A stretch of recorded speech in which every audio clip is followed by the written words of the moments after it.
Okay, good evening, ladies and gentlemen. I'm very glad to be back here after probably an interval of a couple of days or 3 days, I guess.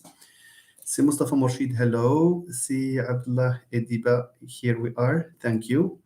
Nathalie Leblanc, good evening. Thank you. Picasso JSM, good evening. Samia okay, that should be Samia Mustafir, hello. Chernobyl, hello, Professor. I'm fine, Chernobyl. Thank you very much. Baraho, good evening. I hope everything is going well, and that those of you who are expecting an exam very soon are, busy preparing in the best and most comfortable circumstances possible. Sometimes it's just the stress of the exam that makes you really fed up and bored, but sometimes it's not a question of the content, it's a question of it depends on whether you are able to manage yourself or not. And there are many students, of course, who cannot who live just on coffee and maybe other energy drinks. This is not really advisable, and they do not get enough sleep at night, especially. So this is not really good. It's not advisable to do it this way, and this is a mistake that I made myself and the generations that I knew of students. This is undeserved suffering. One has to believe in quality rather than quantity, because if you are at rest and you prepare for 3 hours in the morning, 3 hours in the evening, in the afternoon, then I think that's more than enough. But just keeping like a machine because you think that you need to devour everything, that's not really good. And this is okay, also a message to the students who learn by heart. Learning by heart is not a good thing, and this is, I think, an opportunity for me to talk about this issue. And this is a piece of advice before we go to the main points of today's live session. But before that, I would like to read. So Faiza is here. Faiza, Shfi'a. Hello, Professor. I'm doing well. Thank you very much, Faiza. Mustafa Morshid, بداية نسأل الله عز وجل يتمد yeah, that's something I wanted to say at the very beginning. Our friend Timad, who is a doctoral student, Timad Shankub, has lost her dad, and I personally feel so sorry. And on your behalf, I would like to re-express my condolences to her as well as to her family. May her dad rest in peace. Si Mohammed Boysan, hello, Professor Amrous, hello, Professor Mohammed. Now that you have become one. Our friends, inshallah. Si Mustafa, hello, Professor Mohammed Boysan. Yeah, so you say that, as though I were reading what you have written. Mohammed Ilabus Mustafa, okay, good. Natalie, it's also about how to manage the stress before the exam. This is really important. Well, I have a piece of advice in this regard. Please, when you prepare for your exams, why do you learn by heart? I see that students, even at the master's program, they have this tendency to learn the paragraphs by heart and reproduce things as they were written, as they were in the book. This is not healthy. This is not good, and it kills creativity in students. Sometimes when I correct paragraphs in syntax, for example, I find it so monotonous to read exactly the same thing. What does that mean when the student has reproduced the same thing? Probably with different mistakes, which means that this is not really. It's not something copied from a machine, from ChatGPT or from Google. No, it's just their notes, but instead of expressing them their way, they learn them by heart. That's not a good thing. It kills creativity in you. You will always depend on the written word, and you will always depend on reproducing verbatim what you have done in class. This is not a good thing. Try to master the concept, express it in your own words, and try to find a way of making it your personal way of writing. I hope you see what I mean.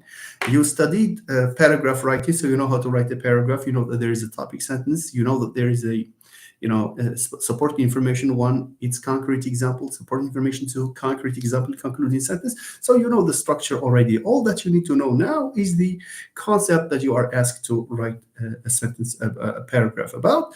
And therefore you have to get some training beforehand, on how to write a paragraph in answer to different questions. And this is one of the mistakes that students make. They spend a lot of time, correct me if I am wrong, if I have students following me here at the level of S5, for example, they spend a lot of time, in groups on WhatsApp, asking each other, maybe learning by heart, spending hours and hours until they feel that they master the content they are supposed to master. On the day of the exam, they come, they answer the questions, but when they get the results, they are surprised. Why? It's only because, it's one thing to know the content, but it's quite something different to answer on the day of the exam, to answer the questions on the day of the exam, because your professor, or the one who will correct your paper, in our case, it's the professor, will, judge you not only on what you say, but also how to say it. If he finds out, or she finds out, that at the level of S5, that your English is very poor, and that you have serious mistakes that relate to grammar and language use in general, of course, he or she will not give you the grade that you would otherwise get with a good paragraph. You see, so the issue is not an issue of what to say. The professor is not looking just for what you say, but also for how to say it. And this is something that so many of our students, unfortunately, do not fully understand. And this is seen in the way they prepare for the exam. They gather, or online or face to face, and individually they invest a lot of effort to the point that they learn by heart, but they think that it's just, sometimes you ask a question and they either answer in the same way, because this is the way they learn the thing. But sometimes, you have to deal with the question. Not all questions relating, for example, this is something I observed when I asked him about the language acquisition device, for example. The question sometimes is not answered. Why? It's because once they find the word language, the expression, or the acronym, the LAD, they start reproducing what they have learned on paper. And they do it in the same way. That's not a good thing. Because the question may be asking you, a different thing from, what you have read. So you have to deal with the question, and you should not believe, my dear friends here, the ones who are about to take the exam, do not believe that there is only one way of answering your questions. Please, it's not a model. We are not asking you to reproduce. The teacher is not asking you to reproduce because you're not machines. You are, students, grown up, academically advanced, and therefore you have to, to deal with the question and to rely on your creativity and rely on this skill of producing your own paragraph in reaction to a question. Please don't do this. Don't do this, because this is likely to shrink your grade. All right. Thank you. So this is something I have put between brackets. We have other, okay. It's also about stress. Sibuknifi, hello, my brother Amrus. Hello, Si Mohammed. Hi, everyone. Everything is good well. Thank you very much. Alors, so we have 21 students, students, or 22 now, viewers. I don't know whether they are only students or colleagues. We have at least one colleague here, Siboisen. And okay, I would kindly request that you share the link to this live video and to hit the like button in order for more people to see it. Okay. Mohammed Al-Zaraq, hello, Professor. I hope this message finds you well. Question: what are some implications of generative grammar to FL teaching, resorting to rote memorization reflects lack of study skills? Yes, Si Mohammed, this is a very important question. I would like to answer it perhaps after I am done with this special request made by a friend, a colleague, who would like me to talk about the difference between between stress, pitch, tone, intonation, rhythm. So, Si Mohammed Zarq, just in case I forget to address your question, please remind me of it. But I'm sure I will go back to it once I am done with this. So, let me just say a few words about this, distinction these confusing words, and then move to Si Mohammed Zarq's question, and then move to our main point, which is NP movement in raising constructions. In the meantime, invite the people you think can find this live interesting so that we have more room for sharing ideas and maybe reacting to questions that can come from you. Chances are that there are some of the students who have a question hovering in their minds or they do not understand well, and they might want to answer it. This is an occasion. I don't guarantee that I will answer all the questions. We are humans, and I'm not encyclopedic, but I will make an attempt. And in case I don't know how to answer a given question, I will just say that I will check or I will answer it, and without any complex. We have to have the courage to voice our limited knowledge in case of a question that we cannot answer. Okay, nice. Al-Mahdi Beni says, Sil Mahdi says, thank you for this opportunity to see you after 13 years. Oh my God. Okay, I was your student in 1211, and also now I'm your student again. Okay, you're welcome, Si Mahdi. I'm very glad that you have shown up again after these 13 years. Really nice to see you again. Arkas Mwatay. This has to be someone who speaks Terrifit. Amazing professor. I was your student during the 2017. Great lectures as always. I think you speak Terrifit, no? From your name.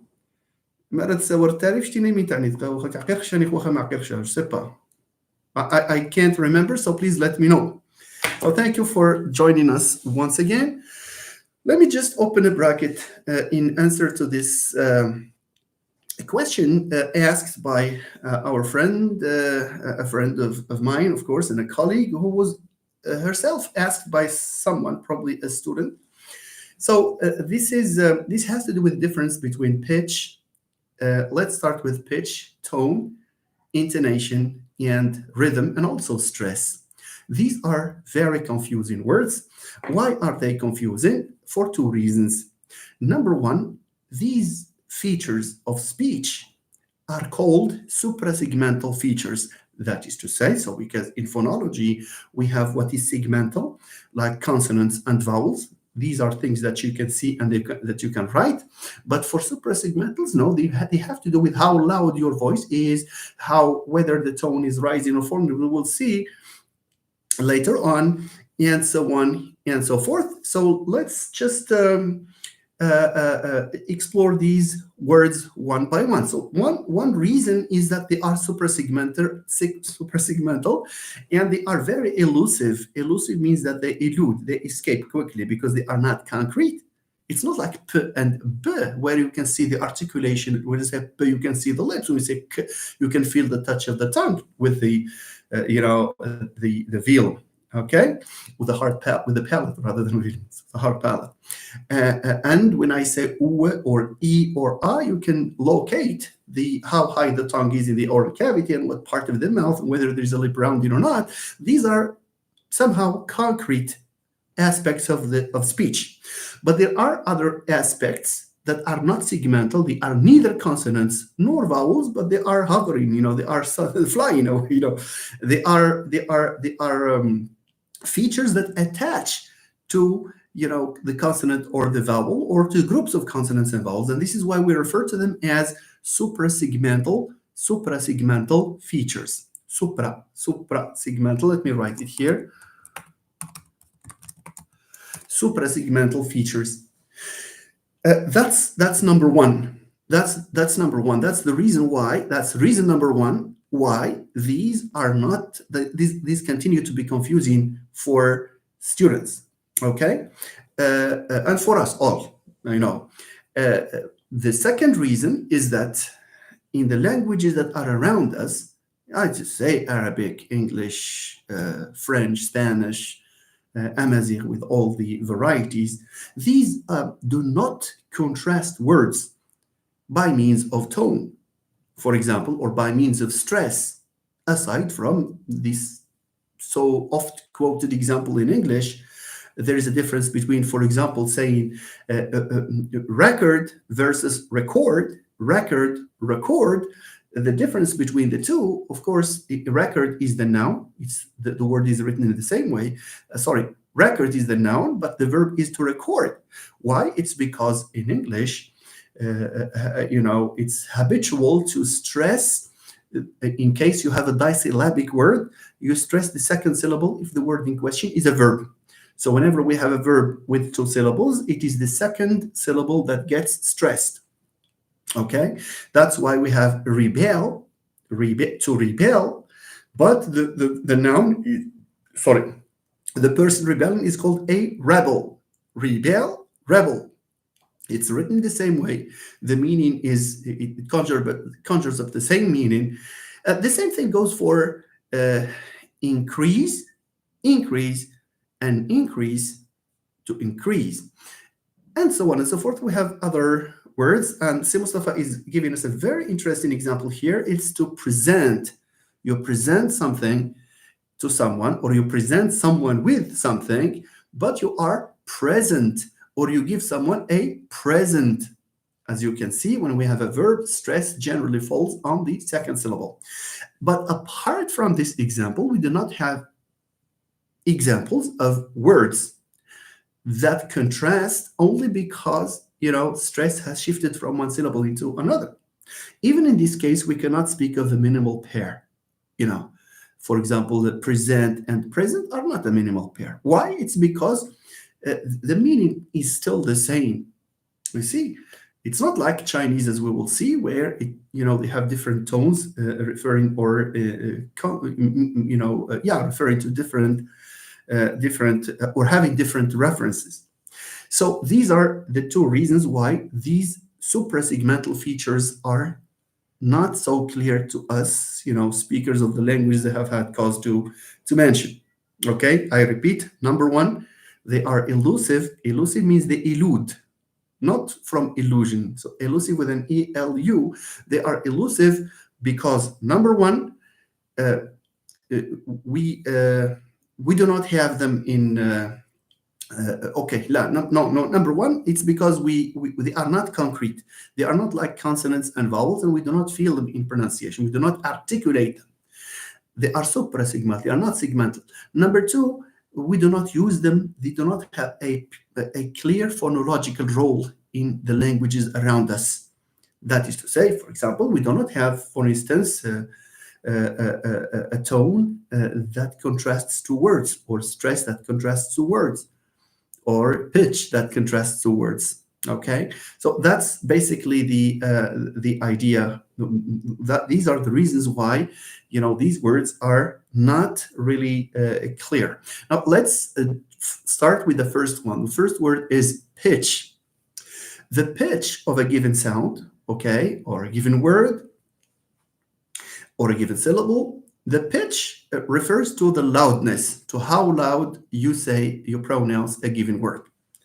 If you pronounce it in a high, in a loud sound, in a loud voice, then this means that you have a high pitch. If, on the other hand, a word is pronounced in a low way, in a low fashion, in a low voice, then the pitch is low.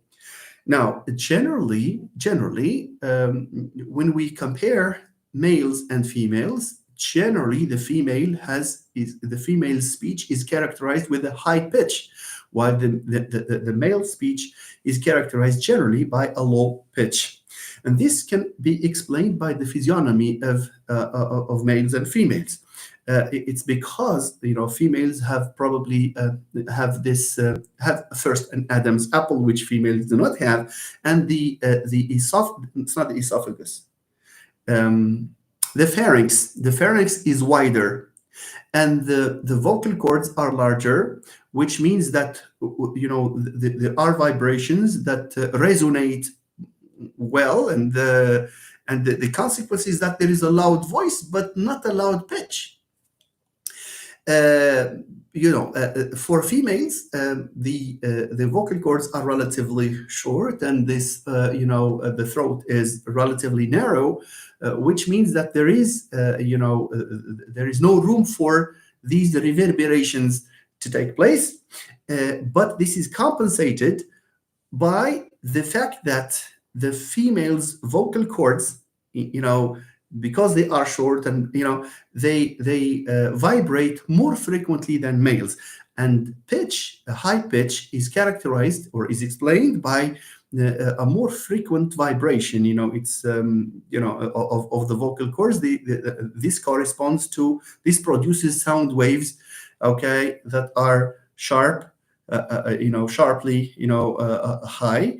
And this is why, the females would produce a shriller voice than males. Males, a shrill voice here and high pitch does not necessarily mean louder.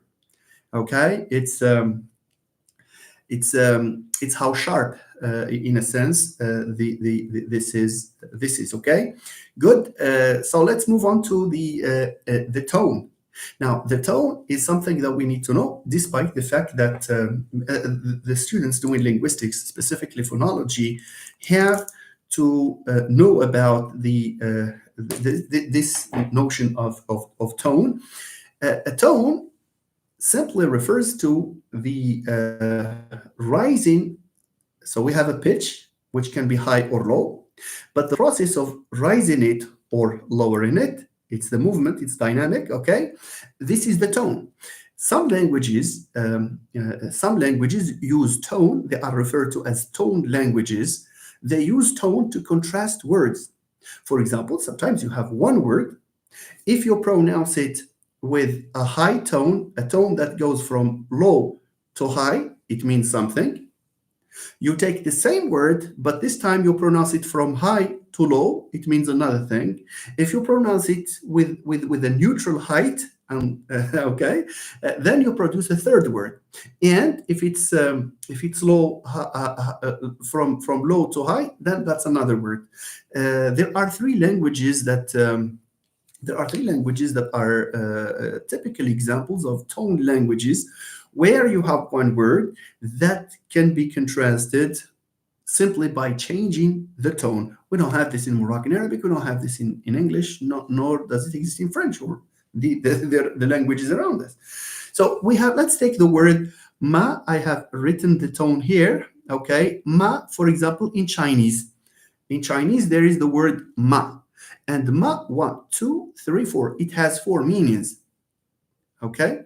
Distinguished just by the tone, by the way we raise or lower, the tone, whether we have a rising tone or a falling tone. So let's look at this. For example, a high level tone, for example, when you take the word ma, M and A, ma. If you say ma, just like it, ma, without rising or falling, it's neutral. Ma, the same, level, then this means a mother, okay? We take the same word. For example, you have a word like ma. You see, it's different from the way I pronounced it before. So we say ma, that is a horse. Look, when you write it in the same way, okay? Especially when you transcribe it in the same way, but you need the diacritic to indicate, okay, the tone, okay? The verb to scold is the same ma, except that this time it's ma, you see? So you have ma. Look at this. So Chinese is a tone language where you have one word that can produce 4 or 5 meanings just by changing the tone. So the tone here is contrastive. It's the feature plus tone or plus rising tone is a phoneme in itself. It's phonemic, it's contrastive. Okay, so other languages are Yoruba, which is spoken in Benin and maybe in some West African countries. And you have Thai, which is spoken in Thailand, of course. So you have this, and okay. So we have now distinguished between pitch, which refers to how sharp, okay, how high or how low the voice is, the sound is, and we is pronounced, of course, and we have made a reference to the tone. That's the second concept, which consists in the direction of the phone. It's either even or high, rising, or rising and then falling, or falling, rising. This will depend on the example. Okay. Now, what is intonation? What is intonation? Intonation, while tone consists of, or the domain of tone is just the word, as has been the case with Chinese, for example, and that's the same case with Yoruba and with Thai.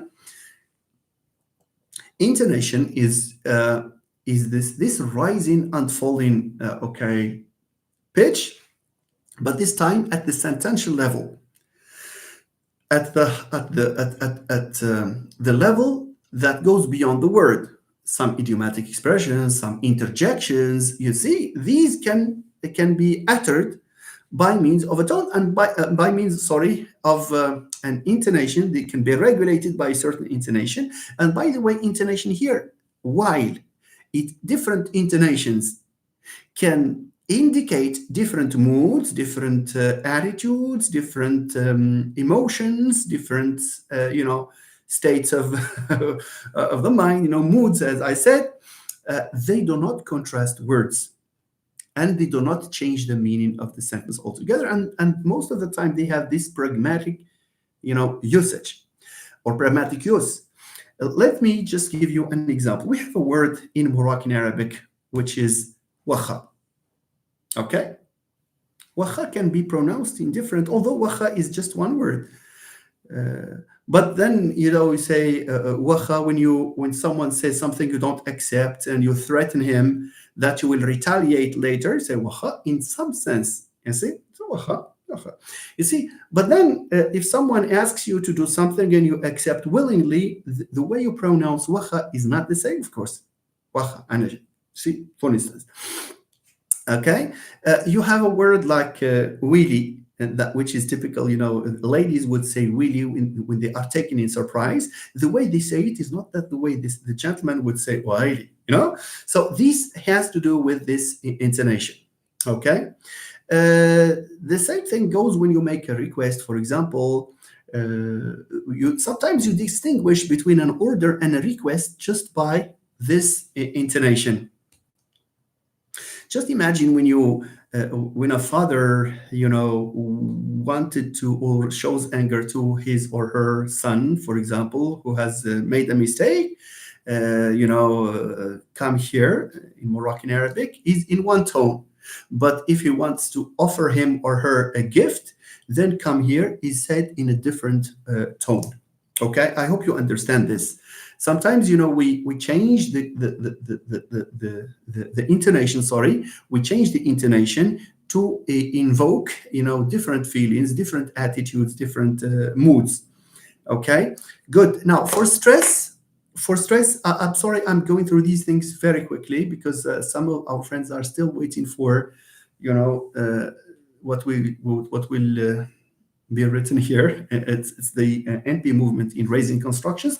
So we are left with stress and with rhythm. Stress, ladies and gentlemen, stress is well known. Stress, the domain of stress is the syllable, and stress means it refers to the way we make a given syllable prominent.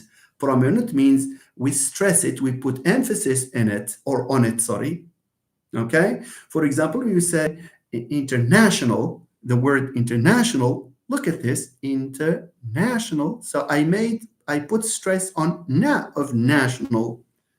So here I am highlighting this part. So here I am putting emphasis, I am emphasizing this part of the word, this syllable, in other words. Okay. Correlates of stress is, of course, loudness, because the stressed word is necessarily louder. That's number one. Also, we pronounce it, you see, by emphasizing the vowel, because vowels are nuclei of syllables. The vowel is the nucleus of a syllable, so that's where stress actually falls. For example, we say powerful. Look at the way I say ow, the diphthong ow, powerful. You see, important. The nucleus of the syllable, which is the vowel O in important, for example, is made clearer and is made heavy. It's even you take more milliseconds, more time to produce it. Usually, it takes more time in terms of milliseconds, of course. You say international. Inter is quicker, is faster, is quicker. When we pronounce that, I just utter it in fewer units of time. But international, I spend more time on it. So this is stress. Of course, stress, there are languages that contrast words by means of stress. In English, we have given this example of verbs versus nouns, but we are not talking about stress being phonemic in the proper sense of the term, since we have the same lexical item, and we have we're talking here just about derivation, of course. Is that fine? And the rhythm is based on the syllables and on the timing. The rhythm, concerns a chunk of a language, and the rhythm of a given sentence refers to whether we pronounce it quickly or not, and it relates to the stress, the patterns. It's more about patterns of stressed versus unstressed, and the timing between the two, the different, of course, syllables constituting the utterance at hand. Okay, now having said this, I would like to return to some of the comments here. Probably were additions to what I have said. Nathalie Leblanc says intonation is the tune. What we say, our voice goes up and down as we speak. That's true. That's true, and I would like to add here that the way that our voice gets up and down is there to reveal, a mood, a state of mind, an anger, an emotion, whatever. Okay. Yeah, see, Mustafa has made this example, has produced this example. Thank you. Cadence is a regular rise and fall of a given sound. That's true. Cadence comes from la cadence. Quand on dit ralentir la cadence means, you slow down something. Accélérer la cadence means you if it's something that is turning, it means it turns more rapidly. So that's very interesting. Thank you, Si Mustafa. Pace, rhythm, beat, these are notions that, Si Mustafa, it's because these notions that we have in phonology also exist in musicology, in science of music. And I was surprised to find that they have also terms like hiatus, liatus in music. It's well known. I thought it was just in phonology. So yeah, okay. Stress timed language versus syllable timed language. This is a matter of empirical evidence, because there is this question as to whether Moroccan Arabic is a stress timed language. I can't tell. Perhaps we have because I attended this an event where this issue was brought up, and there were contrasting views in this regard. Intonation, rising and falling tone beyond the word to indicate a pragmatic function. Very good. That's exactly the thing, Si Mohammed Al-Zaraq. To indicate pragmatic function without exercising contrasting effect. Thank you. You said it all. You have summarized the whole thing about intonation there. So intonation, unlike tone, does not contrast words. That is to say, it does not have a phonemic function. Okay, rather it has pragmatic function, expressing different states and having different impacts per locutionary force on the hearer. Thank you. All right. So Mustafa says lexical tone versus sentence tone. Yeah, of course, there are a lot of ramifications, relating to these issues. Suffice it perhaps to talk briefly about these, because the question I got was probably via the professor I talked about, and this by a student, and the professor is not a specialist and he has another specialization. Okay. See, Mustafa Murshid, example of how intonation triggers change in meaning. Yes, yes, yes, yes, yes. Different intonations. Sometimes you can be ironic. Look at this. A rhetorical question, for example. There is difference between a question and a rhetorical question. A question is an interrogative, to which an answer is expected. But when it is an what's that? When it is a rhetorical question, no answer is expected. For example, who can come to the party? Here, look at the way I said, who will come to the party? Who will attend the party? Compare the way I say that. When I make it rhetorical, it means I will not answer, I'm not expecting an answer, because when we say who will come to the party, I'm expecting to say so and so, so and so. Well, uh, for example, if we say Mr. X will come and his family members, I can retort by saying, and who will come to the party? And who else will come to the party? I think there is this difference in tone, depending on whether you have a rhetorical question or a direct interrogative. Yes. You did again. See, Mustafa, I think we okay, we think in the same way. All right. Okay, Mohammed Ben Khadra, thank you very much. Thank you. Alors, so maybe there was a question asked by C. Lizraq, I guess. Would you kindly paste it, because I cannot go back to it? Lest I should be confused with the numerous comments I have here. Otherwise, let me do it slowly. So Mohammed Lizraq, I think it was, yes, I have it here. ماشي محمد الزرق, I think. Yeah, I think it's Muhammad al-Zarq, yes. We have a question here. Muhammad al-Zarq says, hello, professor. I hope you message.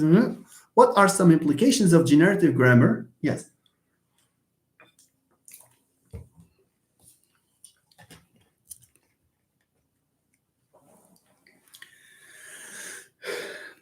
Let me read again the question. What are some implications of generative grammar for EFL teaching? Resorting to rote learning or rote memorization reflects lack of study skills. Well, for the spectacular ascendancy of transformational generative grammar that started with Chomsky and his followers since the mid 60s, the early 60s, in fact. In fact, it's the late 50s in response to to Skinner's verbal behavior. But anyway, the Chomskyan theory is predicated, and therefore the generativist theory or generative grammar is predicated on the assumption that language is an internal phenomenon, and therefore language acquisition is primarily an internal matter. We are born with something. We are not born with 0% knowledge. We are born with a computational system, with a machine that aids learning, that helps learning. All that it does, all that this machine has to do is just get in touch, come into contact with data, be in a speech community, in other words. For an infant to grow up in a speech community, that's enough of a condition for language acquisition to take place, which means that much of the burden is done by the human mind, and more specifically by the language acquisition device. This language acquisition device has pre-installed, it's like a pre-installed software of universal grammar, which means that we are born without any instruction, without even any interaction with any environment.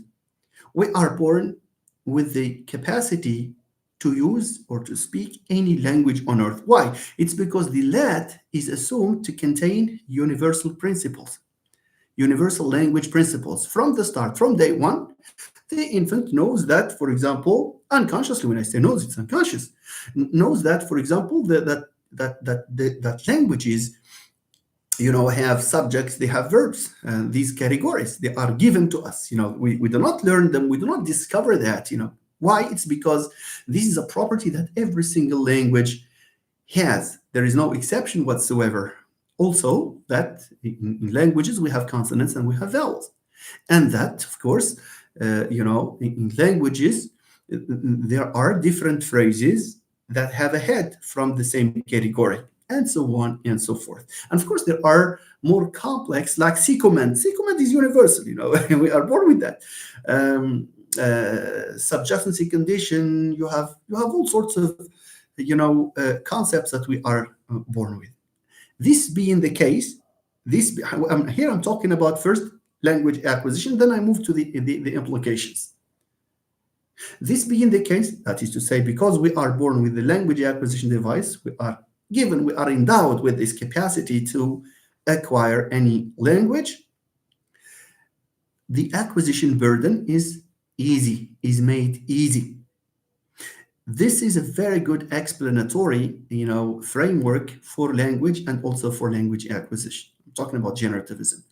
Think of a theory that says that if you want to learn a language, that an infant is born with 0% knowledge, tabula rasa, and that for language to develop, by the way, they're not talking about development, they're talking about learning. For language to be learned, the infant has to repeat after his mom or after his family members. It's thanks to the repetition that he or she becomes a good user of the language. This, however, does not seem to hold water. This is not on solid grounds, because so one famous counter argument is the fact that if this were the case, number one, how much does it take for a child to learn to have a full command of his or her mother tongue? 5 years, and while his brain is not fully developed. So this does not stand to reason.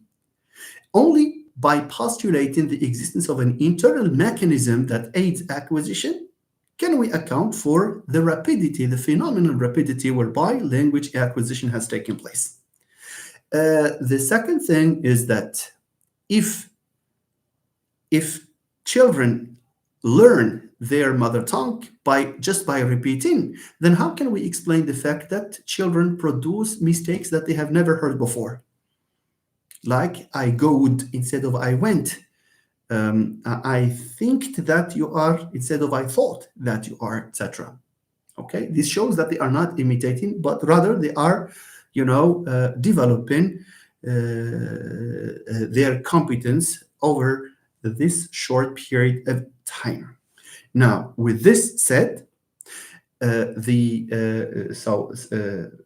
second language acquisition as an evolving theory. By the way, second language acquisition is a theory that evolves hand in hand with the developments of linguistic theory, whenever there is a paradigm or a model in linguistics to explain language, the phenomenon of language, second language acquisition comes and gets inspired from it and applies it to second language acquisition.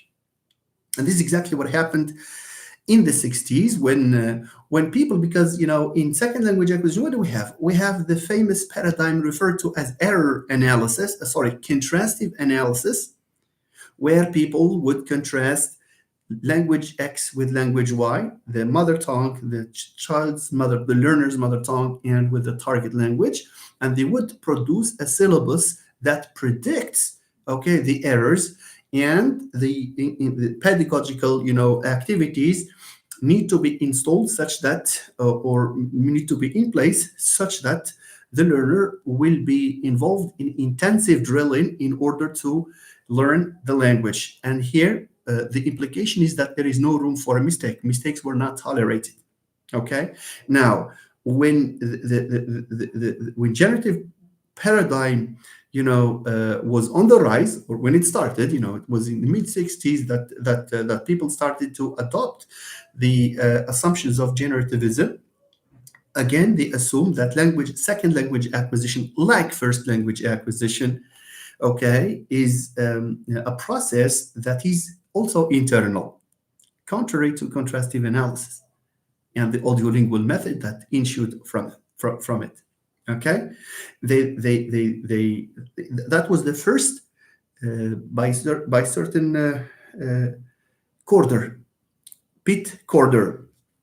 Okay, Pete Corder, and there were others, of course. One by the name of Jane, and who else?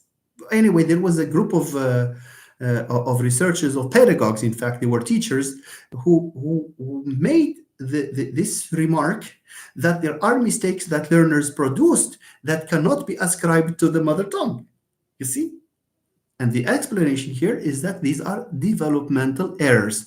And from there comes the idea that we should not see errors as a mark of stigma. We should not stigmatize the error, but rather we should look at it, at the error, as being evidence that active learning is taking place, and that the errors, the learner's errors, are in the form of steps towards converging on the mother tongue structure, and therefore on a full command of the language. Different theories came after this, especially towards the 90s, early 90s. There were three hypotheses, because the question that started to be investigated in the early 90s is the question as to whether uh, uh, universal grammar with which we are all born, is accessible to the second language learner the way it is to the first language acquirer. Is it available, for example, if someone is born in Morocco and his mother tongue is Moroccan Arabic, and he has used, or she has used, the language acquisition device to learn Moroccan Arabic? The question is, does that language acquisition device continue to operate when this child, for example, starts to learn French? Or do we learn a second language by independent mechanisms? Different people, different researchers have attempted to answer this question, giving different arguments, and we have three camps here, three main groups. One group, represented by someone by the name of Blaise Roman, in the early 90s. Blaise Roman made it clear that the language acquisition device has nothing to do, with the second language acquisition. So the language acquisition device is there only for L1 and for the mother tongue. When you want to learn a second language, you have to use other mechanisms. Okay? And this hypothesis is referred to as the no access hypothesis, otherwise also known as the fundamental difference hypothesis. And this is predicated on the assumption that, on the observation, of course, that L1 and L2, the mother tongue and subsequent language that we learn, or languages that we learn, differ in fundamental respects. For example, when you learn a mother tongue, you don't need any motivation. You don't need anyone to motivate you. You will learn it like that. If you are lazy, you will become an excellent user of the language of your mother tongue. If you are hardworking and smart, intelligent, whatever, you will learn your mother tongue. But this will not be the case, because there are other external factors and also internal factors that influence second language acquisition, which means that, according to this theory, the second language acquisition device atrophies with age. Atrophies means what? Means it finishes. After it has done its job, it finishes. You need to look for other mechanisms to learn a second language. So this is Broman and his model, or his direction. It's called the fundamental difference hypothesis, or the no access hypothesis. Another another group of researchers found out, when I say claim or are in favor of this model, I'm not saying that they wake up in the morning and they say, well, no, I think it's this. It's not about I think, but because these researchers conduct studies and they have conclusions that are empirical based on their studies. Okay, so the second camp, also in the 90s, I think it was 94, 96, by Schwartenspraus or Schwartenspraus, these are Germans, I guess. Okay, these are in favor of the idea that the language acquisition device with which we are born continues to operate even after we have acquired our mother tongue.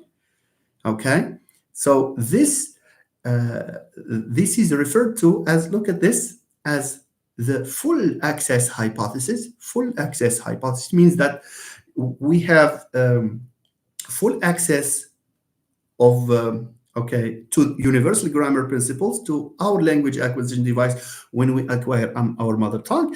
And when we want to acquire a second language, this access is the same. There is no change. It means that there is this similarity.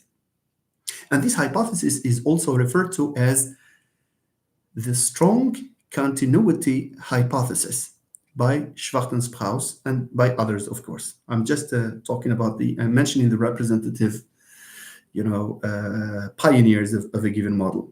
And in between, so the third camp is yes and no camp, is a yes and no camp, and this is represented by a number of researchers, including Vivian Cook, including Marto Hardionou, Klassen, another called Moiskin. You have a lot of researchers here who found out that there are certain aspects of L2 that can be learned by means of universal grammar, but there are other aspects that need autonomous mechanisms. For example, the parameter settings that were set for L1 can be used by the same language acquisition device for L2, things like these.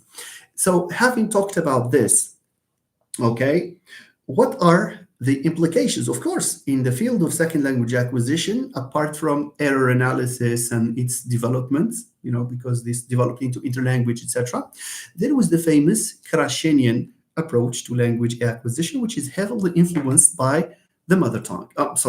Which is heavily influenced by by generativism, by the Chomskyan framework. Okay, and the implications to language teaching is that there are certainly aspects that are universal. All that they need is just enough frequency in the classroom, for example, to be learned. I will give you a very concrete example. Sil Zraq, and for the friends who are following us here, nobody, or hardly any teacher would spend time to tell the students that in English, for example, there should be a subject. We may do that in writing, for example, but not enough activities are given on this notion, because this is universal, and the student knows that the sentence is a subject and a predicate. Okay. In the same vein, we cannot talk, for example, spend time talking about the simple present. Simple present is well known. Perhaps we talk about as a concept, it's well known, but we probably need to, languages might differ in certain respects when it comes to the conditions under which but the concept of tense, past, present, future, this is given to us by universal grammar.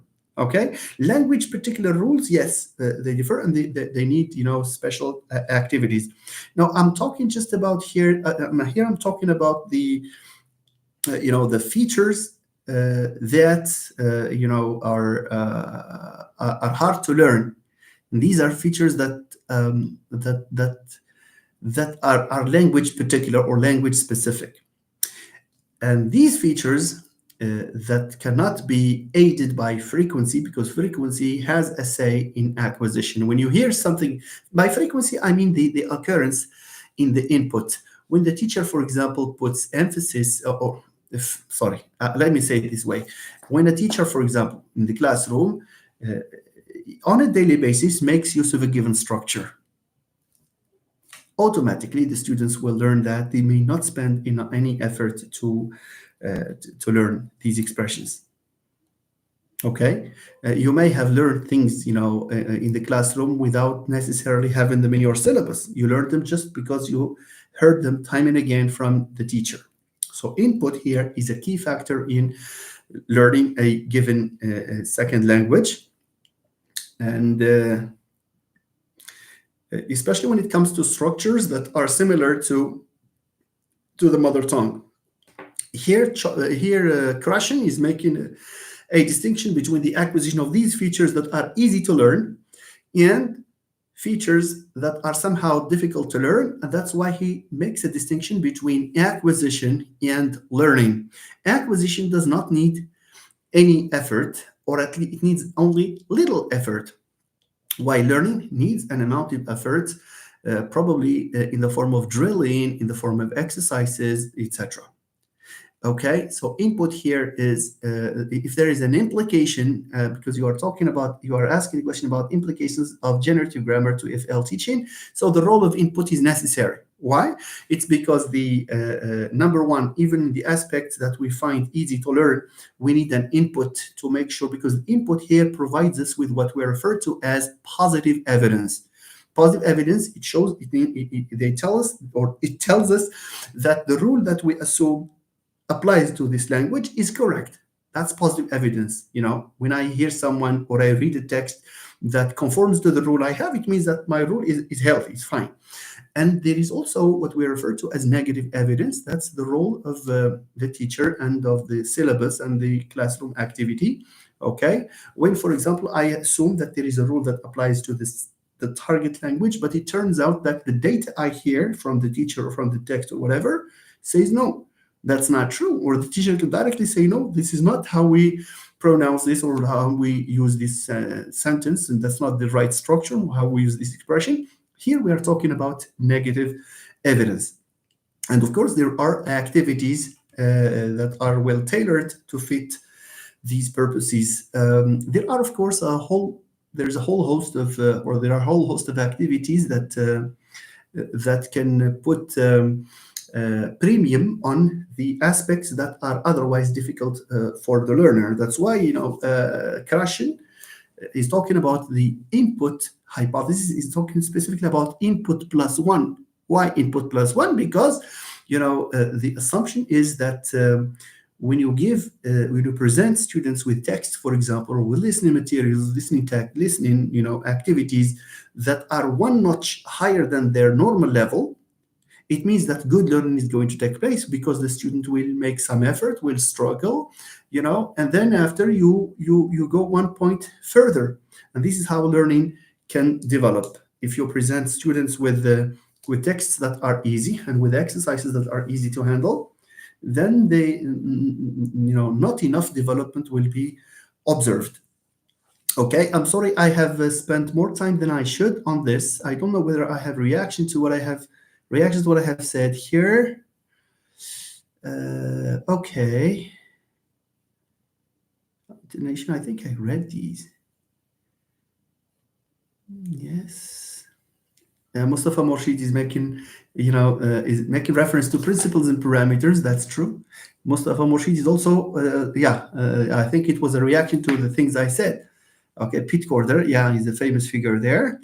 Chernobyl says many L2 learners have feelings of unwillingness or embarrassment in attempting to produce different sounds in the language. Yes. Why? It's because Chernobyl is making it clear, perhaps indirectly. It's because in second language acquisition, there is this influence from external and internal factors like anxiety, for example, which is not the case in L1 acquisition. If you are anxious, if you are all the time anxious, if you show anxiety, you show demotivation, you are not motivated enough, you show negative attitude, learning is very slow.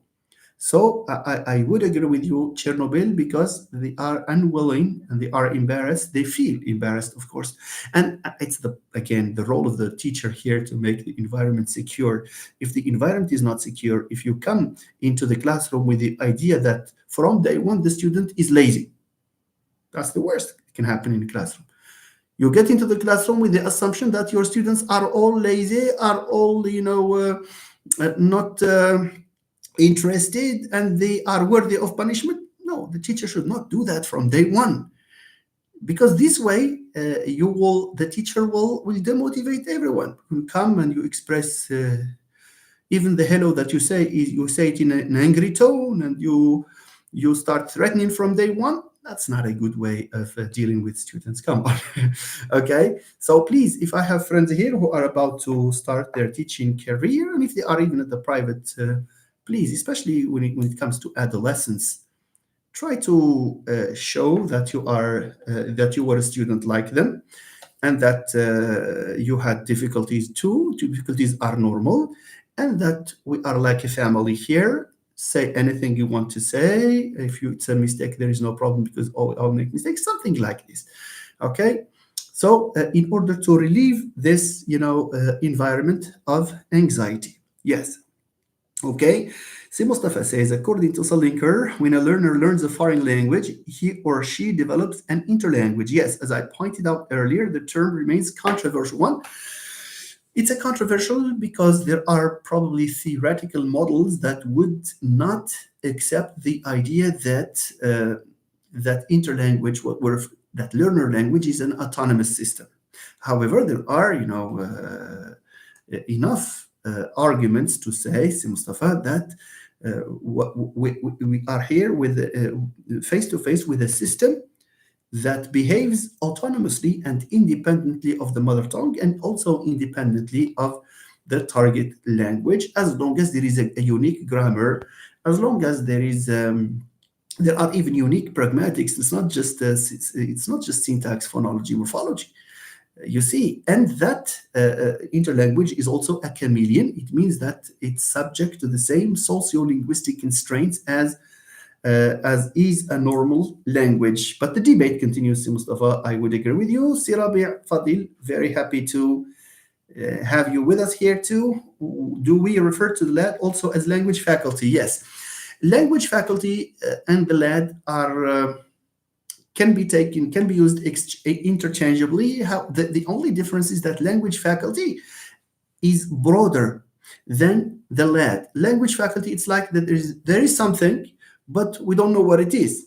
Language acquisition device, you are postulating a device there, although it does not correspond to something physical. In the mind, there is no, for example, part of an organ or a group of cells of neurons in the mind that are referred to as the lad.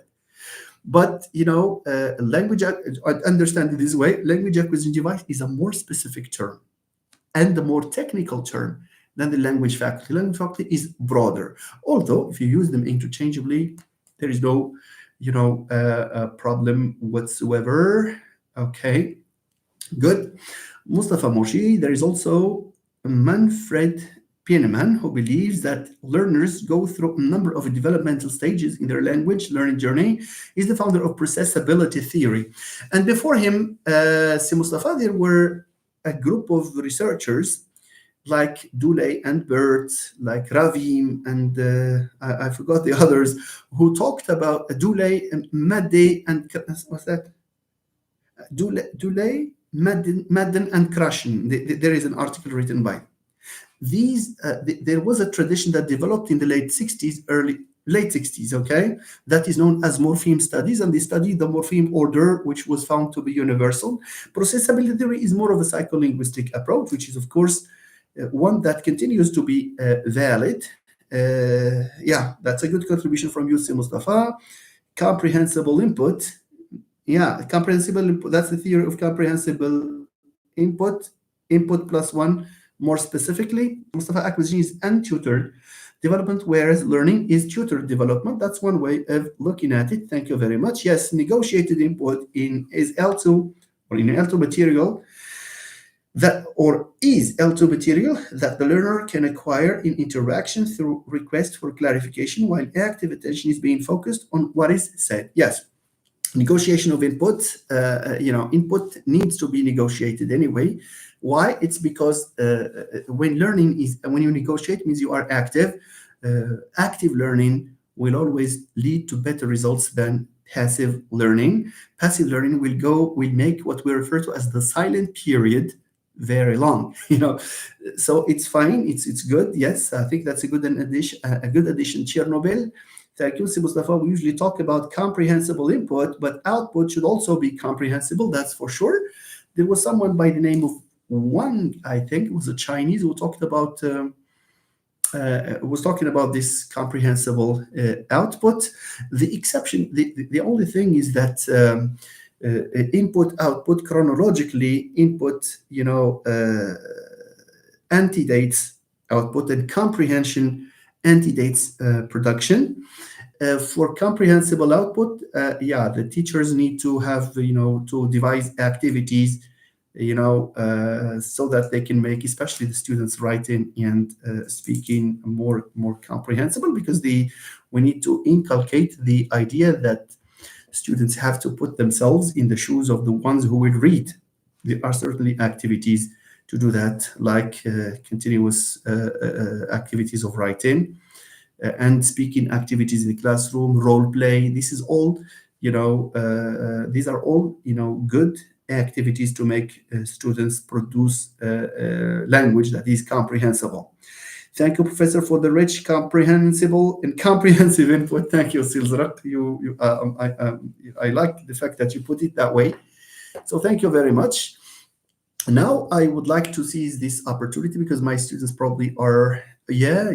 By the way, I don't know if I can open this bracket. There's a lot to say about this. Input and intake, these are different, of course. And there is what we refer to as uptake. You see, it's not just intake.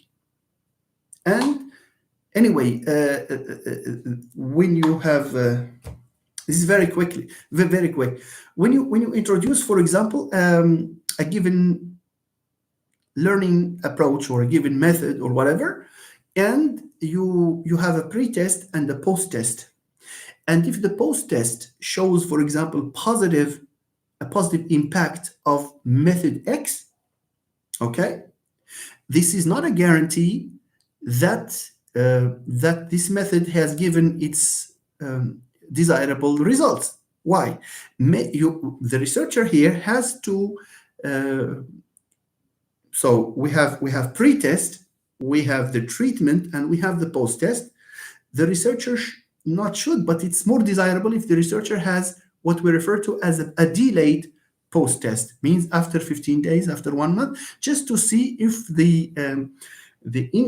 what the students or the results, of course, have been are permanent or not. For example, if the impact is permanent or not, if the success of the method that you have introduced, does it impact the students just immediately after your treatment, or does it impact them for life? I think there needs to be an approach, or the students need to take this course of action. They need to think of a delayed post-test instead of just a post-test.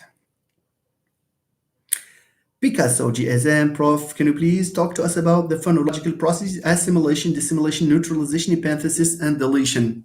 Picasso, I can do that here very quickly, but if you need examples and a thorough discussion, I can do that in an independent video to talk about phonological processes in general. And by the way, one of my S5 students asked me to do this, to talk about phonological processes.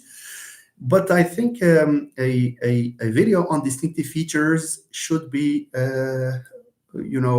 held, or a live session should be held on distinctive features before phonological process. But let me just answer you very quickly, Picasso, but excuse me, I will not take time to write on the board because I am sure I will take these up again. Don't worry, I will do that before your exams. Okay, so phonological processes. What is a phonological process? A phonological process is a change that affects a consonant or a vowel when these consonants and vowels occur next to other consonants and vowels. Sometimes when you have a morpheme, you juxtapose it with another morpheme. For example, you have a morpheme that ends in a vowel and another morpheme that starts with a vowel. So what we have here is vowel, vowel. This is not tolerated. Vowel, vowel does not exist. Languages choose different strategies to get rid of these vowels, of this encounter between vowel and vowel. And what happens is a phonological process. It means that you have two elements that should not meet.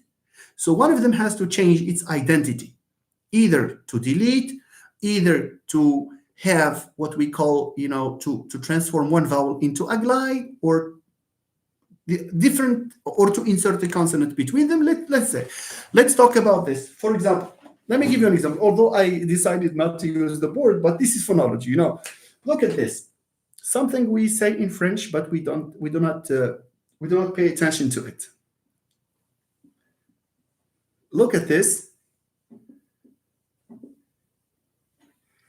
Il y a, in French. Il y a quelqu'un qui peut, blah, blah, blah, blah. Okay? I think the question was by Chernobyl, right? Chernobyl, by Picasso. No, by Picasso. What lovely names I have here. Not Chernobyl, right? Because okay, I'm just joking, Chernobyl. You are free to choose whatever name you want. Look at this. We have Ilya. Is it correct in French? Yes, it is. Now, when you ask a yes/no question, for example, in French, what do you say? Ya? Y a-t-il?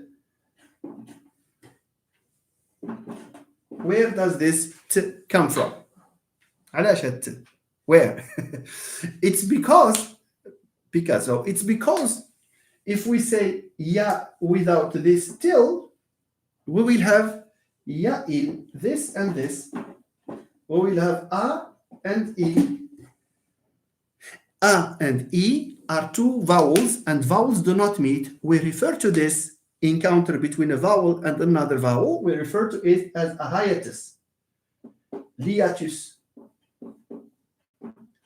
A hiatus, or a hiatal structure. Different languages choose different strategies to get rid of this. In French, for example, especially in this case, they resort to the process of inserting a T. They insert, that's an insertion process. Why? To keep these two vowels separated. Okay, so here we have an insertion process. We say that the sound T is inserted between two vowels.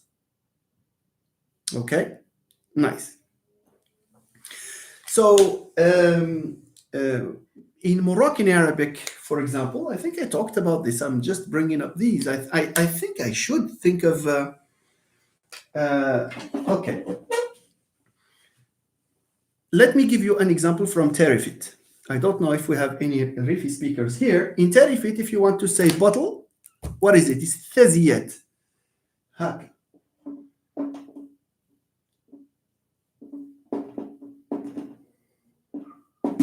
Okay, thaziyat.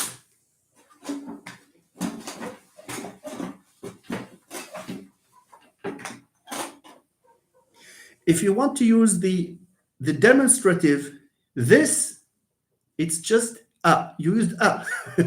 You see, if you say telephone, this phone is telephone a. You add just a. Okay, telephone. Thaziyat means bottle. This bottle means thaziyata.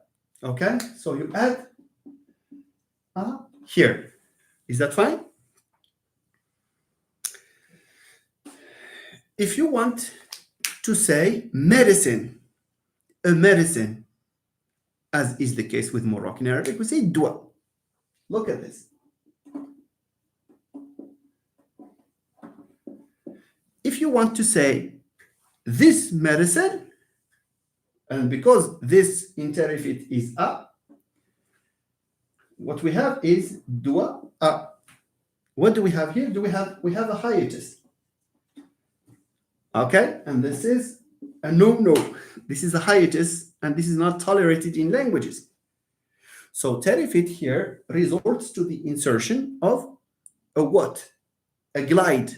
We call this glide insertion or glide epenthesis. Duaya. You don't say dua, duaya. You say thaziyata, duaya, numero, which is number. It's a borrowing from Spanish, numero ya. It's not numero a, because u is a vowel and a is a vowel. So this is a case of phonological process to which we resort to insertion in order to prevent these ungrammatical, unphonological,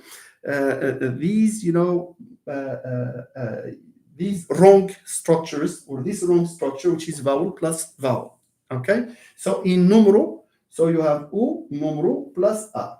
We have vowel, we have vowel. So here, what we do is produce a y there to separate these vowels.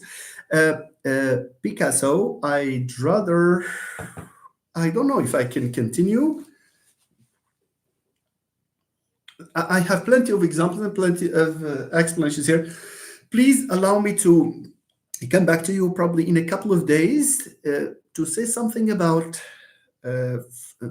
distinctive features because I had made this promise before. And then I will talk about phonological processes in an amount of detail that will satisfy your curiosity and your intellectual curiosity. And then I will expect also some interaction from you. Okay, and no worries, we can even talk about that in terms of rules. Okay, Mr. Picasso, is that fine? Right. Yeah, we can talk about assimilation discipline, but there are more metathesis. We have different, schwa epenthesis, vowel reduction, vowel harmony. We can also have spirantization, affrication. We have all sorts of things that we can talk about, okay? C'est بوخني في سيستازيات. Oh, بوخني في because you are a native speaker of Terifit as well, so that's why you know that. But we usually use Moroccan Arabic. I don't know why. Nathalie Leblanc says, like when we say Kazawi, we insert yes. Look at this. Look at this. We have Rabat. That's the Nisba, huh? Rabat. Somebody who comes from Rabat, that's Moroccan Arabic, is a Rabati. Okay? Marrakshi. So you add the E here. But if the name of the city ends in a vowel, like Kaza, okay? So it's not Kaza-I. You have to insert a W here. Moroccan Arabic chooses to separate the vowel by inserting the glide U. In Terifit, there is this insertion of the glide, and both of them are glides, both of them are good. Okay? I mean, both of them are good. Both of them are acceptable strategies, natural processes, of course, to separate vowels. Sometimes there are languages that choose simply to delete a vowel. المهم ما يبقاش عندي V and V. Others choose to take one vowel and transform it into a glide. كتب هما كتبوا بالحق كلا هما كلا او. So A versus O. So that's why O transforms into U. كلا U. Okay? Very nice. Okay, Picasso, would you kindly send me a private message, Picasso, just to list, because I have, I have some questions there, some requests there, to which I will certainly respond. Picasso, there is no harm, please, if you take the trouble to write a private message in order for me to list that request and make of it a live session, inshallah. And now I would like to move to the main topic of today's session. I hope my students here who have joined, I hope some of them have, because they keep asking me, individually, to review with them some of the things that they saw in syntax, but this is intended for anyone interested in syntax.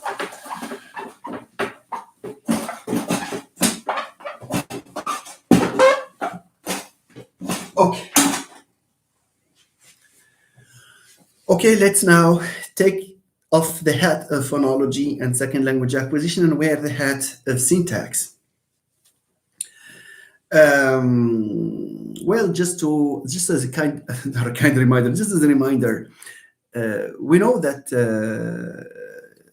in generative syntax, we need to believe in the existence of two levels, a deep structure, a surface structure, and there are transformations, syntactic rules, of course, to map the deep structure on the surface structure, to map them, to relate them, to derive surface structure simply from deep structure. We saw that, if you remember, with yes/no questions. If you remember, not WH movement, was an I2C, the I2C movement, and we saw that also with when we talked about passivization, or the passive FP movement in passive constructions. It's exactly so, Mustafa. So what happens in syntax is exactly what happens in phonology, except that in syntax we use deep structure, surface structure. In phonology, we have the underlying representation and the phonetic form. Thank you. So today we are going to address another issue that relates to the behavior of the noun phrase in certain constructions. How, for example, a noun phrase moves from a place to another and why this movement is necessary. Okay, nice. So let's start with these two sentences. John seemed to be glad. John seemed to be glad. John seemed to be glad versus John tried to be glad. John seemed to be glad versus John tried to be glad. Now, on the face of it, we have John here, we have John here. We have the verb seem conjugate in the past, we have try conjugate in the past. To, be, and then glad, glad. These two sentences, you see, are close when it comes to their meaning, but the verbs differ, which gave them somehow different meanings. But anyone who observes these two sentences would assume that these two sentences have to have the same representation in a tree diagram. They have the same underlying representation, etc. However, we will show that this is not at all the case for the simple reason that sentence one has a deep structure totally different from, okay, the second one. Okay, nice. So let's start with the first one, which is John seemed to be happy. Follow with me, please, ladies and gentlemen.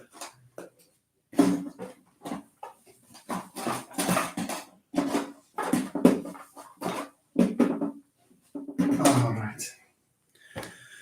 In John seemed to be happy, the verb seem is a special type of verb, synonymous with appear and be likely. So you have this seem, appear, and then you have be likely.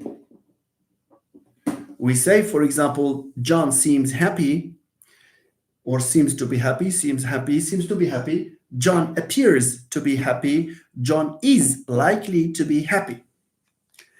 What is common to these verbs, ladies and gentlemen, is that, look, for example, is that the, okay, let me write the other class. For example, decide,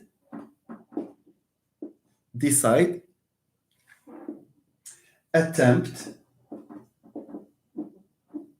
and then you have try, and then you have others. And then you have to plus verb here, to plus verb here. Now, our interest is in this seem type verbs, means the verb seem and its synonyms. How can I know if I have a seem type verb or not? There is a well-known test that we do, okay, in order to know whether a verb is of category 1 or category 2. Okay? So for seem type verbs, we have John seems to be happy. One of its synonyms is it seems that John is glad, for example. I repeat. So we have here seem, appear, John seems to be happy, or it seems that John is happy. John appears to be happy or glad. It appears that John is glad. John is likely to be glad. It is likely that John is glad. So here, the addition of it, the impersonal it, we're coming to that later, can be used to produce a sentence which is a paraphrase of these sentences. Just think of John seems to be glad. It seems that John is glad. Two synonymous sentences, there is no difference whatsoever at the level of the meaning. Now, can you do the same for the second group? Like decide, for example. John decided to be glad. He took a decision. He found out that worrying too much is not a good thing. So he decided to be glad or to be happy or to live his life in a happy way. So John decided to be glad. Can I say here, it decided that John is glad? Obviously, no one would agree with this. Even at the baccalaureate level, we say, well, there's a mistake here. Okay? Can I say John attempted to be glad? Yeah, we can say that. But can we say it attempted that John is glad? No, impossible. So here we can, and by the way, you don't have only three. You have so many, plus so many. You have so many here. Okay? So here we have a clear difference between this and this. So we have seem type verbs that can take this it to produce a paraphrase, but we have normal verbs, other non-seem type verbs cannot take this in to produce, okay, a synonym.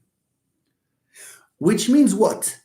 It means that the first sentence has an underlying representation, that is to say, a deep structure. This sentence is not like this. Because if they were like this at deep structure, they would both accept it here to produce their alternative versions, of course. Is that clear, ladies and gentlemen? So let me now focus. Yes, Chernobyl, I'll come to that. I just did not want to call it pleonastic until probably I make my point. But thank you very much. You have said that before I did. So it's called, this is called a pleonastic pronoun. But let me say it in its right context in order for it to be better understood. Okay, so let me just move on to the first type, seem type verb. Okay?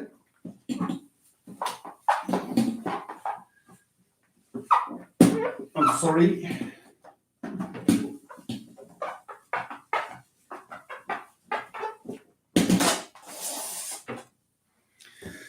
And now we come to point 2. All right. For seem type verbs, seem, appear, be likely, etc. Taste, feel, it feels that you are good. For example, it feels that you are, I don't know. You have this. It seems that you are, it seems that he is, or you seem to be, okay? You try to be, no. So we have this. Remember category 1, please. Seem, appear, be likely. These are the ones that are most frequent. Be likely. The sentences that contain this verb, ladies and gentlemen, the sentences that contain this verb are assumed to have an underlying representation or a deep structure where the subject of the sentence, like John, in John seems to be happy, the subject of the sentence is generated after the verb, post-verbally. So here we have seems or seemed John to be glad. Seemed John to be glad. Okay, there is evidence that here, this sentence, at deep structure, at the abstract level, we have the verb seem, okay? And then after, we have John, and then to be happy. Okay? Good. Appear, it's appeared John to be happy, and is likely John to be happy. Now, the question is why? Why? Why should we have these things? Is it because we want just to confuse people, or is it, why on earth? Why shouldn't we just shut up? Okay? No, the idea is that there is good reason to argue that in scene type verbs, the subject is generated post verbally. Okay? The evidence, as I said, the evidence is, and by the way, and that John, at the surface level, John ends up moving here. I repeat, when you have scene type verbs, the subject of the sentence is generated at deep structure, it's after the verb, and this noun phrase, the subject, has to move to the pre-verbal position before the verb. علاش? Why? Because if it's here, number one, when you have seems or seemed John to be something. So John is what? Is an NP. This NP here, this NP, John here, John is a noun phrase. What happens if it's here? You remember when we talked about case filter? This violates case filter. I repeat, the NP here has to move from this place because if it stays here, it will violate case filter. Case filter. شنو هو case filter? What is case filter? Case filter is a constraint. Call it a rule. Call it a principle. Okay. I'm using these alternatively just to be, to have an easy way of explaining. كاينه واحد لا كونترانت في لي لون كاملين اللي خلق الله فيهم هاد لا كونترانت هذه سميتها كيس فلتر. اش كتعني هاد كيس فلتر؟ كيس فلتر اسمحوا لي ندرج معكم شي شويه. كيس فلتر كيقول لي ما خص يكون عندي مركب اسمي يعني ان بي ناون فريز اوكي ان جروب نومينال الا كان هذا المركب الاسمي ولا هذا ناون فريز ما عندوش الكيس. كيفاش ما عندوش الكيس؟ كيفاش غنعرف انا واش عنده الكيس ولا ما عندوش؟ كنجي الانفليكشن الانفو اللي فيهم بلس تنس بلس اجريمنت. دونك الا كان هذا الان بي حدا الانفو ولا حنا نبسطو كاع نقولوا الا كان ان فيرب كونجوغي. الا كان الفيرب كونجوغي سيتادير كو داك الفيرب راه عنده داك بلس تنس بلس اجريمنت وهو كيعطي نوميناتيف كيس لهذا كيعطي له وات وي كول نوميناتيف كيس. اما اذا كان الفعل ماشي مكونجوغي سيتادير الي à l'infinitif c'est-à-dire que l'inflexion هنا لا فليكسيون هنا ولا الانفو il ne peut pas ما كيقدرش يعطي الكيس.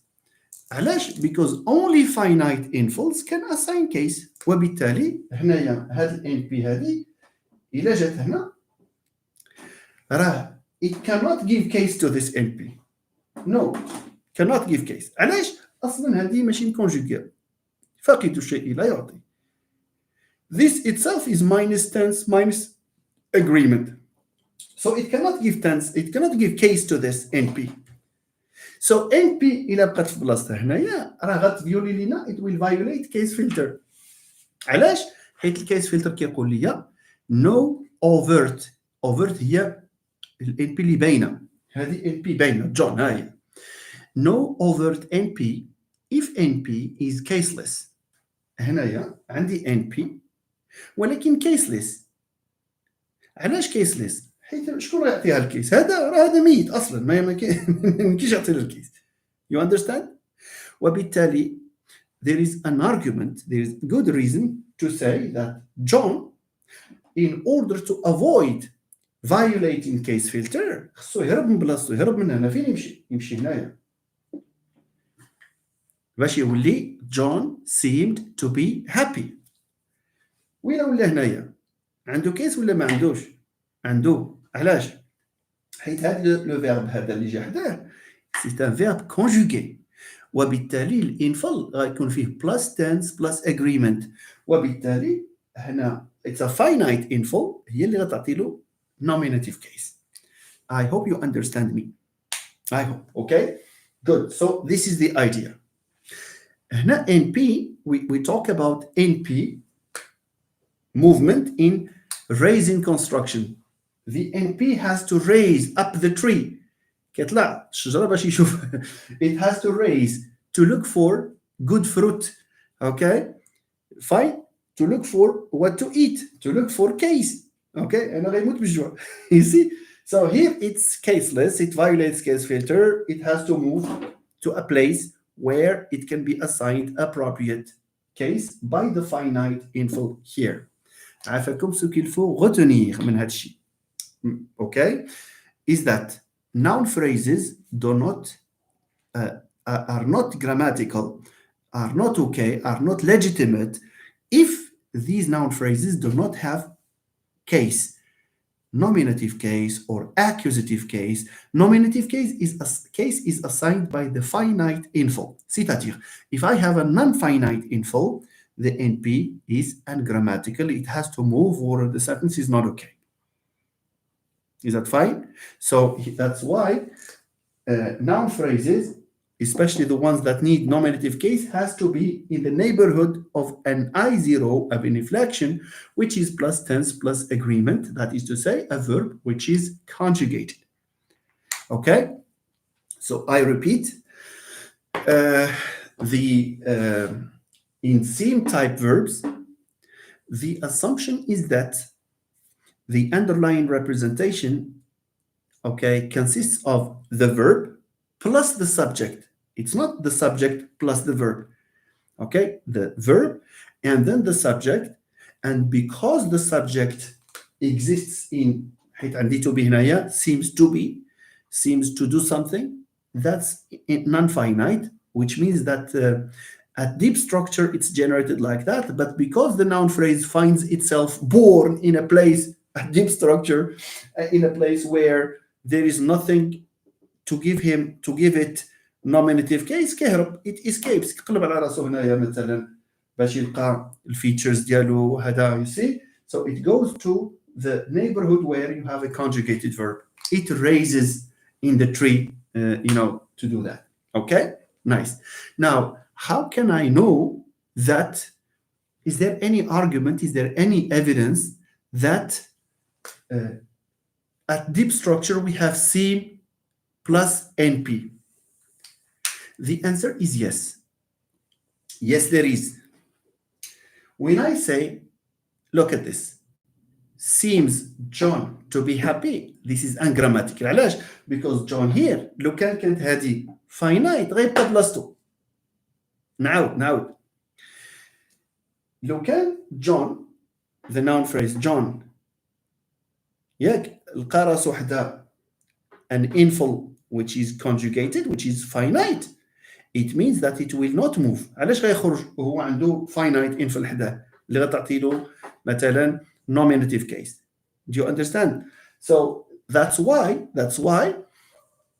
when we introduce it هنايا, it, so عندي seems John to be happy, إلا زدنا لي هذاك it غتولي عندي شنو؟ غتولي عندي it seems that John is glad. had to be هذه كتولي is. ها هي هنايا كتولي is إلا زدت ليها it.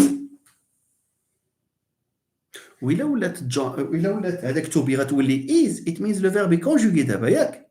Et puisque le verbe est conjugué هو اللي غيعطي له nominative case. Et c'est pour ça que فاش كتكون عندي داك it seems that كنجيب داك that اللي هو الكومبليمنتايزر اللي فيه plus finite minus wh plus finite, يعني هذا الفيرب كيرجعوا فاين واخا يكون non finite. هاد it كتخلي هذا يكون finite, يكون لو فيرب كونجوغي. فاش كنزيد it هذا الفيرب اوتوماتيكمون كيتاكتيفا كيولي كونجوغي. الا ولا هذا الفيرب كونجوغي يعني داك الاي 0 is plus tense plus agreement, which means it can assign nominative case. Du coup كما تقولوا هذا هذا ولا هذا بحال لا ميم فراز ما كيهربش من بلاصتو فاش كيكون هذا كونجوغي. امتى كونجوغي؟ فاش كنزيدو داك it هنايا. Is that fine? So here what about that? that in what?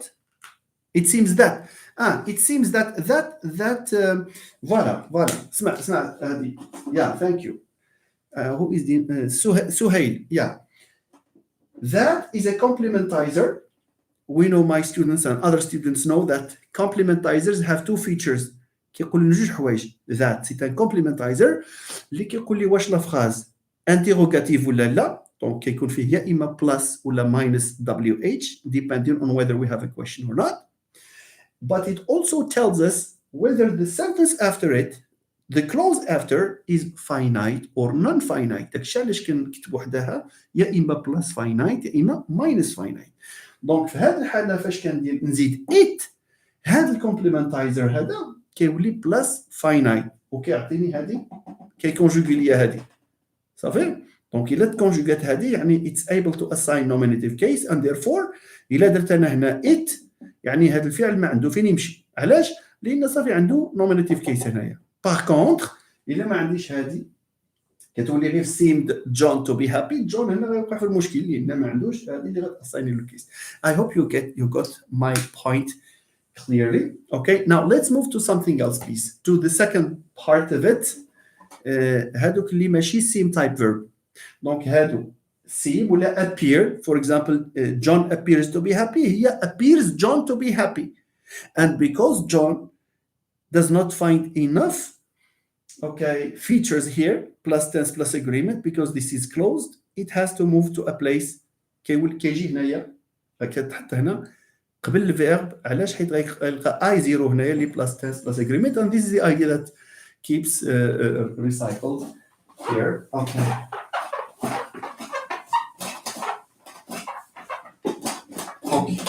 Now let's move on to the second type of verbs. هنا normal verbs اللي هما ماشي هما seem type verbs. Like for example, John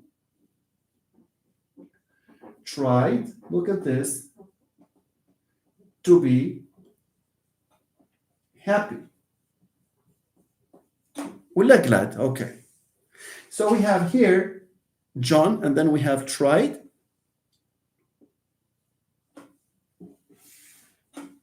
To be happy. So here the verb to try is a verb that selects a clause. Try, you try to do something. Okay, it selects a clause. This clause, however, has a verb, has an inflection, but there is no subject. Okay, here, what happens here? Here there is a principle in syntax. كاين واحد لو برينسيپ في لا سانتاكس اللي كيقول لنا ما يمكنش تكون عندي كلوز، ياك؟ ما يمكنش تكون عندي كلوز الا كان هذاك الكلوز ما فيهاش ان سوجي. كيتسمى هذا لو برينسيپ the extended projection principle, the EPP, extended projection principle. You're right, we don't have time to do. Okay, so extended projection principle. This extended projection principle says that where you have a clause that does not have an overt subject, it doesn't mean that this clause does not have a subject. It means that there is an empty category, a subject here, that happens to be null. It's there syntactically, but phonologically, it's not there. Okay, علاش؟ Because we have a verb, we have an I0, but we don't have a subject here. So by the extended projection principle, we have to postulate that there is an empty subject here. It's there, but it's not visible. It's covert, not overt. For John to be happy is overt. Okay, good. So I hope you understand this. Now, is this because John in the previous sentence, John هذا? Natalie, thank you very much for writing that. Thank you. John tried. Pro. You wanted to say pro, so yeah, you correct that. Okay. So here we assume that there is arguably an empty category here. My question is, here we have an NP that is visible. and we say that it violates case filter. Fine. Here we also have an NP. We also have an NP but that is empty. علاش؟ حيت عندي extended project كيلزمني نخلي البلاصه للسوجي هنايا. بالعربيه تعرفت. هذا الاي بي بي الاكستندد بروجيكت برنسبل شنو كيقول لي لا عندك الكلوز وما عندكش شي سبجكت فيها راه دير له البلاصه راه كاين تما غير ما باينش. يو اندرستاند؟ دونك احنا درنا له البلاصه هذه كتسمى لي سينتاكتيشنز كيسميو هذه بيج برو هكا برو ماجيسكول.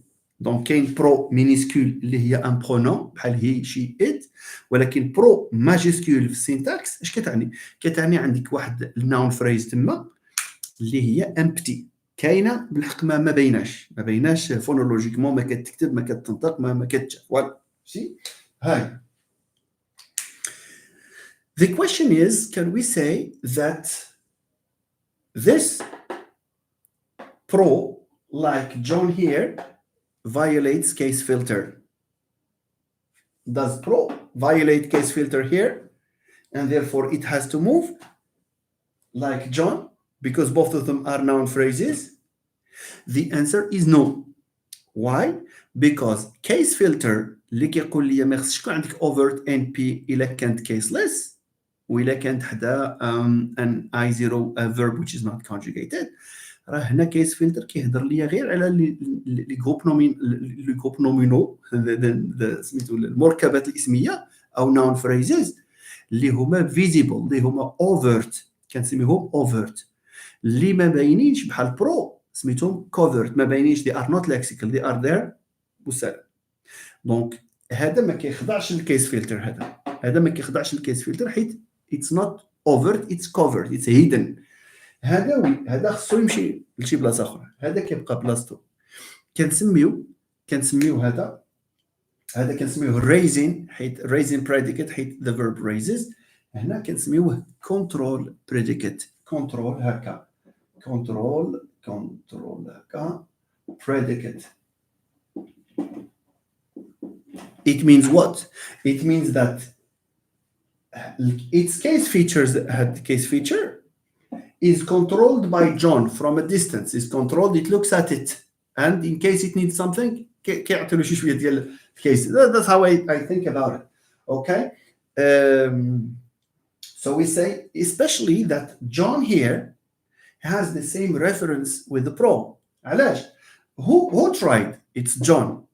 Who will be happy? It's John, represented as pro here. So الكيس اللي عند هذا راه كيكونترول به هذا. Donc pro does not move حيت it's an empty category. John here has to move because it occurs in a place where the I0, the inflection, call it T0 or I0, different teachers use the same different labels of course, sorry. This has to move, this does not have to move. Is that okay, ladies and gentlemen? هذه فيها الموفمنت، ما بغيناش نديرو داك الشجره. جو سي با واش if you need it I can do it. Okay, so here it's by the way علاش ما كنقولوش مثلا اودي هاد John tried to be happy حتى هي tried John to be happy. Wait a minute.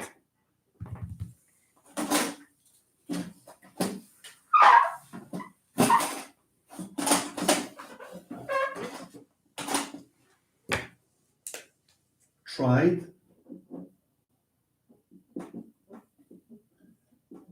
John to be happy. This is not possible. Why? هذه لا ما كايناش. علاش؟ Because while we can say this for seen, we cannot say for this for John for tried. هنا la preuve que sim جايه قبل جون، دونك سيم عاد جون، هو فاش كندير ات جون كترجع لبلاصتها كتكون هنا كتبقى ما كتخرج فين كتبقى هنايا. دونك seems John to be happy, it seems that John is happy, no problem. بالحق هنا tried John to be happy ما عندي كي ندير باش نبروفي باللي جون مثلا خصو يخرج من هنايا مثلا. علاش؟ because je ne peux pas ajouter هذاك it هنايا. كنقول it seemed that John, ولكن ما يمكنش نقول لها it tried that John is happy. That's the evidence. And this is called a pleonastic pronoun.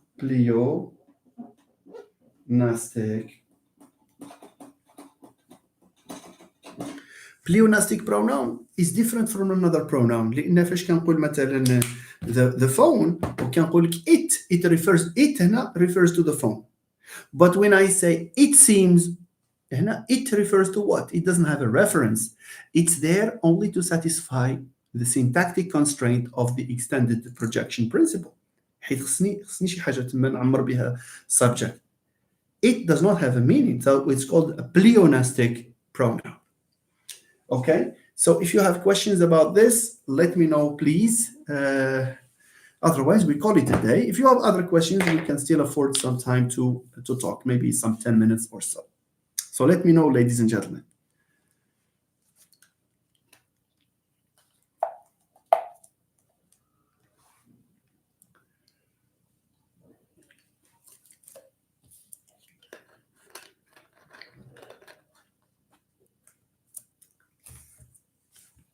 It looks like there are no comments here. The last one is Suhail's comment. We talked about John tried to be happy. Where there is a pro, it's fine. Yeah, that's true. We cannot say John decided to travel is also a pro because we do not have it decided that John will travel. Had it كتنفع غير في same type verbs. Thank you for the thank you Suhail. Glad that you appreciated what has been done. Thank you so much. The other friends, I guess maybe they are okay. Do you have questions outside of this main point in syntax? Otherwise, if you think it's too late, then we can call it a day. Natalie, what's the difference between object control and subject control? Here it depends on so object control. Are you talking about this control predicate? I'm afraid, Natalie, simply because you are using perhaps another framework, the VP internal subject. I think it's from there comes this idea of object control, but the principle should be the same, I guess. But I'm afraid I don't have examples for object control. But here the subject, this is subject control because the NP that we are talking about is the subject. For the object, I myself had to find out about it. Presumably, you know, when we talk about this VP internal subject hypothesis or the split VP hypothesis. Okay, so thank you, Natalie. Is there any other comment you would like to make or question, or otherwise we can maybe call it a day? Natalie, John persuaded Mary. Oh yes, yeah. In this case, yeah, that's because persuaded. Okay, let's. Okay. So we have John persuaded, but I'm using the analysis that is standard in X-bar theory. You may have seen something different. I don't know. Persuaded Mary. And then we have to persuaded Mary to leave. To leave. Okay. Just follow with me, please. So we have John persuaded Mary. Okay. And then you have to leave here. Because Mary here has accusative case from persuaded. Okay. And this is another complement of this, maybe the second. That's why I say that we ignore the VP structure for the moment. Let's focus just on this. So here to Mary again, this is incomplete, not incomplete, but this is a clause that does not have an overt subject because Mary is the object of persuade. Okay. So here we need a pro. علاش? Because we have the extended projection principle requiring every clause to have a subject. So here, pro to marry, pro to leave. I repeat, John persuaded Mary, and then you have a clause. And then you have a clause where you have to leave. So to leave alone is not a full clause until we postulate that there is a subject here which is empty. Okay? So this empty subject is a pro, just like the pro that we saw with the previous examples. Okay? So here pro is also a control predicate. Why? Because this should not respond, this does not need to respond to case filter. Why? Because this is not conjugated and pro can survive here without any problems. Except that here, pro does not represent John. Pro here represents Mary, and Mary is the object. Okay, so this pro is for the object. He decided pro to leave. Pro here is for the subject, thereby answering your question, Nathalie Leblanc. I thought that you were referring to something else, but I think this is a clear example of a pro, an object pro, because the case of pro here is controlled by Mary. Okay, nice. Yeah, that's true, Natalie. That's true. Is there any other comment? Natalie, daily English practice, Professor. I saw that you will be in Meknes on Wednesday. Is it possible for me to attend your lecture there? Daily English practice, I will be there for sure, inshallah.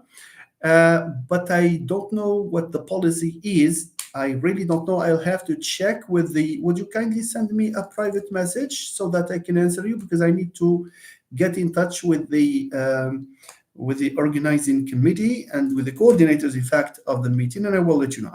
I'm afraid I cannot tell. Really. Okay. So thank you, Daisy English practice, Natalie, everyone. We have a couple of minutes to go by. If you have a little question that you think I can answer rapidly, then we can just go ahead. Okay. 22 viewers, with now it's 21 with no probably reactions or questions. Never mind. Okay. So I now for tomorrow, I don't know. I will let you know if I have this, if I can make. I'm super busy these days. A lot of tasks, a lot of things to attend to.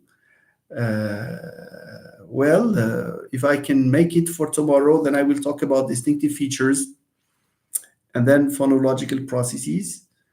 Okay. And if you have other special requests that I think you can make, please let me know. Okay. So thank you very much, everyone. Let's call it a day, and I wish you all the best. And those of you who are preparing for their exams, I wish you all the best. So let us meet on our nearest occasion.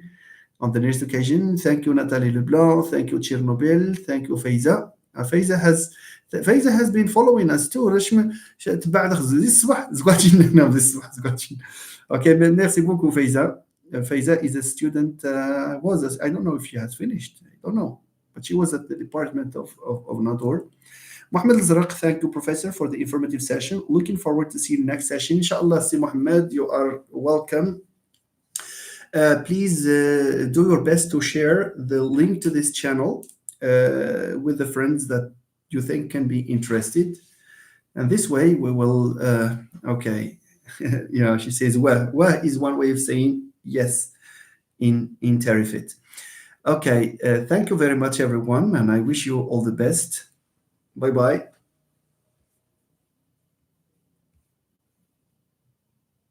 How can we, can I end the live here? I forgot. End stream. Yes, end stream.